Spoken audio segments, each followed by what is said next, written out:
when the writing was on the wall that we couldn't go back live this fall for our festival programming, we decided to put the whole festival on the air November 5th through 15th.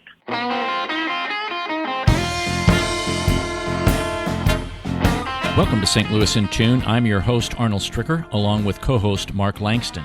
St. Louis in Tune focuses on issues that impact and connect the greater St. Louis area. Our topics include the arts, crime, education, employment, faith, finance, food, health, history, housing, humor, justice, and sports.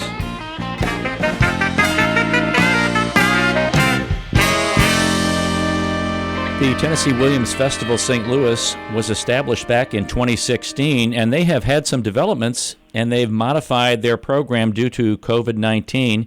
Carrie Houk, who's the award-winning producer, casting director, actor, and educator, is on the line with us. Welcome to St. Louis in Tune, Carrie. Hi, Arnold. Thank you for having me, and thank you for the lovely intro. It's great to have you back again, and kudos to you guys because, my gosh, last year and the year before, and with such a brand new company, you know, you were named the Art Startup of the Year for 2019 by the Arts and Education Council, 2018 Streetcar Named Desire, 11 record nominations, and you won 7. 2019 Festival received 7 St. Louis Theater Award, Circle nominations. It's unbelievable the dynamic quality that's being produced. Talk about that a little bit with us. Well, you know, I say, why do this unless it's going to be top-notch? We work really hard to bring the highest quality of art to our stages when we're producing live. And, you know, sadly, we were about to go into rehearsal for our 5th annual festival when we had to shut down. In fact, I remember the day I knew when our costume designer was afraid to measure our actors in March. So I made a decision to postpone, we thought, to the fall. But as you know, it's still not safe to go back to the theater. So what we did through the summer, Arnold, was create radio shows. We started with a series of one-acts called Something Spoken, Tennessee Williams on the air, and he has a wonderful canon of just gorgeous one-act plays, dozens and dozens. Some haven't even been published yet. So we hired really good actors, directors, and fully produced. These were not readings. These were fully produced radio theater. And the response was so good that when the writing was on the wall that we couldn't go back live this fall for our festival programming, we decided to put the whole festival on the air November 5th through 15th. That's cool. And we're going now with full-length plays this time. So, yeah. And that's going to air on Classic 107.3. Not a sister station, and a competitor, but that's okay. We want to broadcast, you know, what's happening in St. Louis and what you've done with that. And that particular festival, give us a little bit more information about that November 5th to the 15th. Well, we decided when I moved the festival to the fall, I decided we would not do what was initially programmed for this past May because the plays were too big. They had too many actors in them, and I didn't know what the COVID-19 situation was going to be like this fall. Mm-hmm. So luckily, because of that, I had smaller shows. They're not smaller shows. They just don't have many actors in them. So we were able to rehearse on Zoom and record them safely with separate studios for each actor. So we are headlining with, I think, Tennessee Williams' greatest play, The Glass Menagerie. Yes. And the theme of the festival this year is En Avant, which means moving forward. And I think Williams did this in his life through, you know, a number of personal challenges that he faced and career challenges. And we're sort of depicting this time in his career when he did need to have resiliency through fragility. So that's sort of the theme, staying resilient through a fragile time in our lives as well. So we're doing The Glass Menagerie as our headliner. We're doing a new play by a playwright named Michael Amon, and I had seen this play last winter in Key West called Glass, And it takes place the opening night of the Glass Menagerie in Lorette Taylor's dressing room with Tennessee Williams, who was at that time not a famous playwright. So those are our two full-length plays. We're doing two one-man shows by Jeremy Lawrence that are, again, connected back to the main stage material. One is Tom and Rose, about Tennessee Williams and his sister, Rose Williams. And the other one is The Man in the Overstuffed Chair, which is about Tennessee's very difficult relationship with his father, Cornelius. So Jeremy Lawrence is an amazing Tennessee Williams interpreter. Boy, we've had him. This will be his third outing with us. His one-man shows are like no other, and he really is the most renowned Tennessee Williams interpreter probably in the world. We're going to have commentary after each piece. Ken Page, famous Broadway actor who we're lucky enough to have in St. Louis now, will be opening the festival with a beautiful essay called Something Wild about Tennessee's time in St. Louis with a theater company called the Mummers. And then Ken will serve as a host for the 11-day festival. And so you're we're also really excited. We're doing on the web. We will have 4 amazing panels with scholars from all over the country, and that will be posted on our website. We will do the bus tour virtually on our website this year. Good. Which, and those, every offering is free, might I add.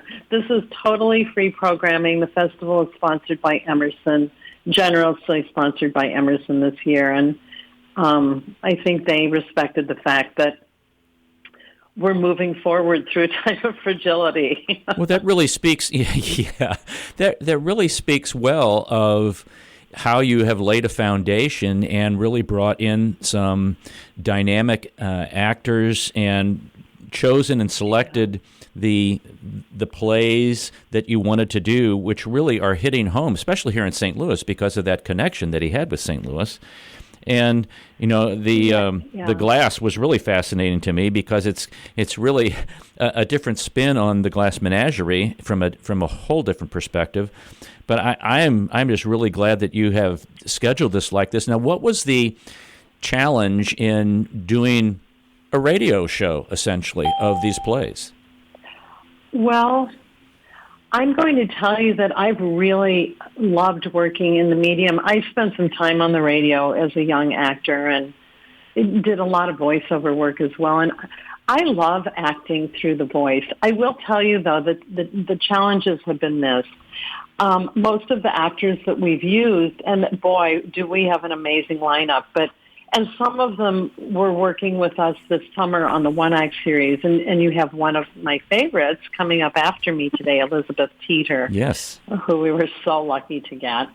A lot of the actors had not acted with their voice only, so it was challenging in rehearsal for them to really understand, those who hadn't done it before, that, we have to take away the visual. We have to create all of this through the voice. It's like, when I used to teach voiceover acting, I'd say it's like painting with your voice, really. Yes. But, I think that, now we all have this new skill set, and it's just, I would listen to the rehearsals from another room. I didn't even want to see their faces. We did our rehearsals in Zoom rooms, and usually turned off the cameras. So we would just hear and imagine what the audience would be hearing. But it's been really fun going through the editing process, and we have, oh boy, our director for the Glass Menagerie, Brian Holfeld, has composed original music that is just gorgeous. That's great. But also just, adding in the sound effects and whatnot. These are fully produced. They are not readings. I think everyone's a little bit have Zoom fatigue from seeing a lot of readings on their computer screens over the last 7 months. So hopefully the audiences will find these as entertaining as they did the one acts. Well, you've taken the industry back 80, 90, 100 years to go back to original broadcasts like that. And I thank you for doing that, because it does bring a different twist to how performances have to be made, and also listening, frankly. Right. And, some of our audience members have written to me that they're doing listening parties where they're all listening together. They're in a Zoom room listening to the shows together, and then they have discussions afterward. And, quite frankly, Arnold, I think it's going to be a minute before we come back live. So I think we will probably continue with something spoken Tennessee Williams on the air, even beyond 2020, until we can safely return to the theater. Well, and you may have sparked a new kind of venue, not only for the industry, but for the Tennessee Williams Festival St. Louis. And who knows that you may continue that a little bit, even after COVID goes away. Well, exactly, because I do think people are enjoying them, and I think that, sometimes everything old can be new again, and I think the younger actors are really enjoying this process because, of course, they wouldn't remember radio plays. I'm pretty old, but I don't really remember listening to radio plays. I think the TV was pretty well established by the time I was coherent. So it's been fun for all of us, really. And one day I'd like to do them live in front of an audience with Foley artists doing the sound effects live. I think that would be really fun. That would be. And Carrie, give us again the festival dates. November 5th through 15th. The schedule is posted on our website, and we, in the next weeks, will be posting more and more information concerning the festival and the virtual tour and the panels. But it is our full roster that we would be doing had we gotten to go live this year. And then, let's just hope that by next May, which are our traditional festival dates, that we will be back in the theater. But again, if not, we are breaking through the glass. We are we are moving forward. That sounds great. Avant. That sounds great. And the website, folks, is twstl.org, twstl.org. Carrie Houk, thank you for joining us today on St. Louis in Tune. We appreciate it. Thank you so much, Arnold. I really appreciate it. So in the Tennessee Williams Festival St. Louis, En Avant, which is going to be held November 5th through the 15th of 2020, the Glass Menagerie will be one of the performances, and one of the actors or actresses, however you want to say it, is a local product. She lives in Webster Groves. She has been on Broadway, off Broadway, and performed, including Betty, in the 2016 Tony-nominated revival of The Crucible. She performed with Helen Mirren. She has been in a variety of performances, including the Muni, the Rep, the Opera Theater St. Louis, Tennessee Williams Festival, much more. TV, short film. Elizabeth Teeter, welcome to St. Louis in Tune. Hi, thank you for having me. Now, when did you get the bug? Now, I know it's kind of a family thing, but when did it really start to blossom up in you and kind of vibrate that, man, I would really like to pursue this avenue? Well, I think both my parents are involved in the arts, and I always preface this by saying they did not push me into any of it. They are not your typical stage parent. I think I'd always just been fascinated in imagination games when I was young, and I would beg my dad performances. I remember, when I was about 5, turning next to him at intermission and asking him, I think something bad's going to happen next. I was just I always wanted to keep going back. And finally, I begged my parents when I was 7 years old to let me audition for the Muni, and, they were a bit apprehensive about it. They said, if you don't get in, it's okay. We'll put you in summer camp. If that's what you really want to do. And I was really lucky that I got in that year. And I also got a role, which is incredibly lucky. Wow. And it just sort of took off from there. I started auditioning more in New York.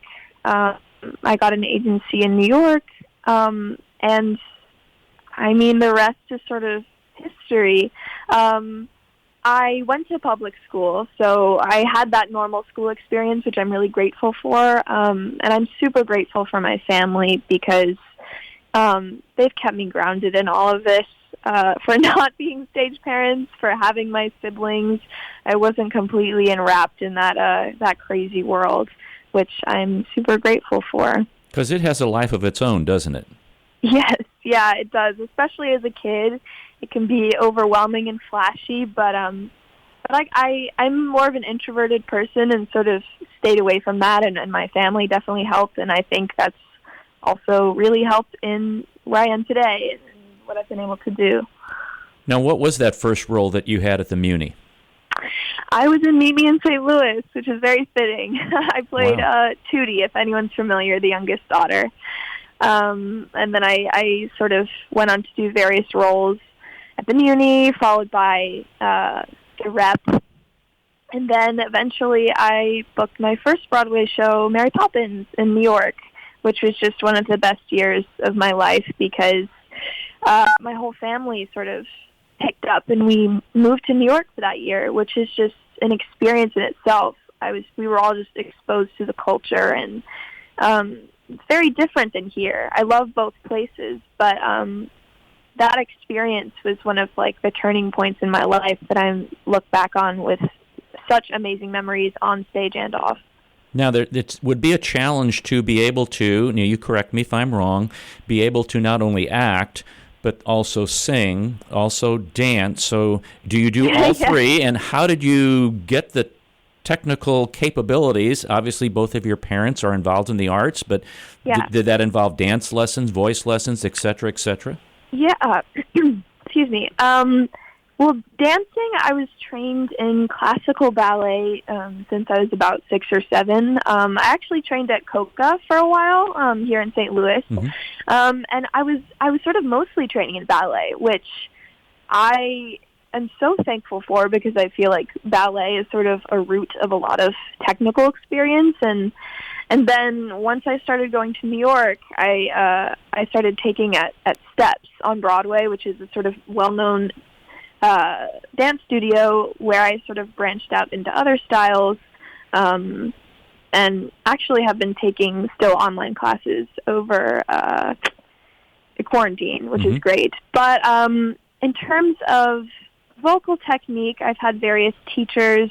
I work with Lisa Campbell Albert, who actually teaches at Webster University, and she's wonderful. And then I've actually never officially taken acting classes. I've taken workshops here and there, but I sort of like to credit a lot of my experience or a lot of my technique by experience. I think just constantly reading and also listening and watching the people around me has been incredibly helpful. I mean, I learned a lot by watching people like Helen Mirren, and Ben Wishaw and other amazing people that I've had the opportunity to work with, which is just sort of like a university of its own. Right. You're with some high quality people who have been in the industry and are very well known and recognized for their talent. What is something, if you think back, stands out over your career so far? And I'm not going to include the Glass Menagerie because we're going to talk about that in a minute. But what has stood out to you as a highlight of your career? Oh gosh. Well, so many things. So many things I'm so lucky that I could talk about. To pick a few short ones or condensed is, working with someone like Helen Mirren was, irreplaceable, that experience. I think she really taught me how important it is not only to bring yourself to the stage, but off stage, how to lead a show with grace and how to be humble and polite. She's this major well-known actress, and yet she treated everyone so equally and was so respectful and kind, and I think that's just an amazing lesson that I learned from her, and I'm so grateful for that. But in terms of, I guess, show, last year I performed in The Secret Life of Bees off-Broadway at Atlantic Theater Company. It was a musical premiere, which was my first experience with something like that. So I had never been involved with something so new. It was based off a book, which I'm a big book nerd, so it was one of my favorites, and to be able to adapt a character that I loved so much onto the stage was just incredible. And you know, the creative team was handing me new songs every day, new scenes every day, asking for my input. And it really just felt so special to be a collaborative part of that process and really feel like I had a say in how the character was sort of being created, which was just amazing. That sounds like a once-in-a-lifetime experience, but it sounds like you have a whole lifetime ahead of you, so you probably have several more of those. I hope so. So how does, as you look at the Tennessee Williams Festival, St. Louis, and the Glass Menagerie, which you're going to be performing in, how difficult, because Carrie talked about this earlier, how difficult is the transition from performing on stage in front of people and relying on other things to provide a visual to transition to just a radio program, and you're having now to create this image in people's minds and also sound effects and things like that. How difficult was that transition for you? It was definitely an adjustment. I consider myself a very physical actor. Like I carry a lot of my emotion physically and through my expressions. I think that's just sort of a way I connect with a character. And when you listen to the play, or if anyone's familiar with the play, Laura, the character that I play, is a very anxious person. She has a physical disability and sort of a social disability that makes her very nervous all the time.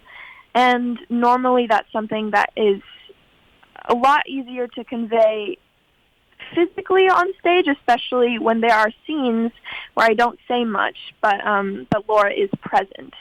And in talking with Brian, we really tried to create a sense of letting people know that she's there, even if we can't see her or hear her at a certain moment. And so I think just working on how to translate her emotions and feelings just through her voice and convey that anxiety was definitely a process. But I think the main thing, and I guess benefit in a way, is you really have to listen, which sometimes as you get further into a process, especially on stage with, costumes, lighting, staging, or props or whatever, sometimes you need a little reminder to really listen to what the other people are saying. And when you don't have all those things, it's really crucial to just tune in and listen to your partner. What are they saying? Or think about what you're saying. And so in that sense, it made it a little challenging, but also I think was beneficial and really special in a way. And I think I'm so grateful for that experience. And I think it's going to turn out really great. I can't wait to hear it. That's an interesting observation, because I can see that doing the radio productions of these might make you even better on the stage, based upon what you just said about listening. That's a very, very interesting observation. My next question, Elizabeth, relates to the practicing of all of this. Obviously, you guys did this on Zoom. You were interacting like that. And then Carrie was talking about how you each got into the studio in a separate room. I'm presuming that you were all together when you were doing this, but how was take us through the rehearsal of that, because that's much different than a rehearsal of a stage play. Yeah, we're seeing for a few weeks, almost every night, over Zoom. So it was, it was different. You can't really look someone directly in the eye. There are technical difficulties. Sometimes there are lags. Sometimes people's Wi-Fi cut out. And, we just had to wait for them to come back on. But it actually was not as difficult as I thought it would be. Technology is sort of amazing how once we got into the play and once we were reading it, it really felt like we were in the same room in a way. And yeah, so we rehearsed over Zoom, and then, you know, it was sort of funny. The first time that we got to the recording studio, we recorded in 2 days, and it was like, nice to meet you, ? Because we had all sort of met over Zoom. Of course, I knew Carrie beforehand, but you know, now we were in person in masks and distance, and it sort of felt like a new meeting, and it was really special. We were all just so excited to be there together, even though we ended up recording in separate rooms. It took time to warm up a bit, because you got to get used to having the headphones in, being close to the microphone, and also just the excitement of, you know, hi, you know, I play your sister, like, let's record a show. But yeah, we recorded within 2 days, and it was done really fast. We sort of broke down at each scene and did separate takes of each beat in the scenes, and we got through the whole show that way. So yeah. That's great. We've been talking to Elizabeth Teeter. She's going to be performing in the Tennessee Williams Festival St. Louis in the production of The Glass Menagerie, and that will take place November 5th through the 15th. And for more information, you can go to twstl.org, twstl.org. Elizabeth, thank you very much for talking to us on St. Louis in Tune today. Greatly appreciate it. Have a good one. You too. Bye-bye. Thank you for listening. If you enjoyed what you heard, please take time to like and share this and other episodes of St. Louis in Tune that can be found on SoundCloud and Apple Podcast. St. Louis in Tune is produced in cooperation with KWRH 92.9 FM and Motif Media Group. Thank you for listening. I'm Arnold Strickland.